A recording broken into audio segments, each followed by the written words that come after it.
Yaani cha ufupi amemteka mwanangu, hata nikimuita haitiki. Levi! Levi! Nini unafanya nini usoitika? Huitiki. Nimeita sio mara 10. Levi! Washa wifi. Kawasha wifi.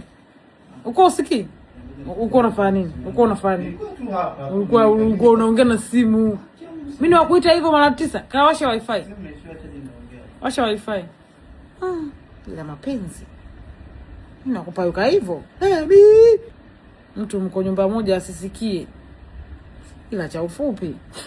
Jamani. Ndio Remi mapenzi yamemchanganya jamani mwanangu. Sikaondoka hapa na Bolti, kaenda mpaka kwake bila funguo. Bila funguo ya nyumbani kwake.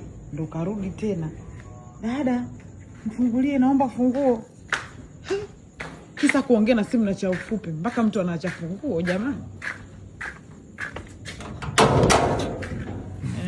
Uko unafanya mpaka ukasahau funguo. Nasahau.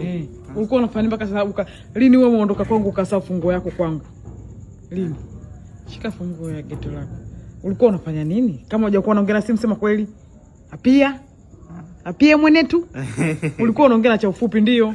Ulikuwa unaongea na simu. Jikengeusha hapo akili hebu. Bolti huko atakuongezea hela. Unaenda wapi? Haya msalimie cha ufupi ukiongea naye. Najua ulikuwa unaongea naye ila msalimie. Haya mwambie siku mwema. Haya, baki salama. Hiyo tabia yako kwenda. Hebu bwana. Je, ningetupigia story kidogo. Nimekumisa. Hiyo tabia ya kuongea na simu na jafupi mpaka unasahau funguo, ipo siku utatoka nje bila boxer. Nakwambia, tuko hapa, cheka. Unatoka hivi unashangaa jana anasema, leo nimekuaje? Kwani mimi sina uchi mzuri. Kwani mimi na uchi mbaya. Natoka na mnifanye kitu. Au mnacho cha kunifanya. Utajizalilisha shauri. Nizalishe mimi. Hebu nenda leo usiku. Bolti anakusubiri. Kila siku najizalilisha. Bolti anakusubiri. Wewe nenda nitafunga geti langu mwenyewe. Ngoja niguse gari. Sijaigusa leo. Sio cha ufupi, ungekuwa nyama zingeumia. Haya, siku mwema. Take care. Haya. Kuja kidogo.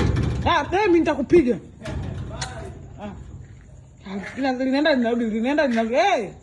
Bye.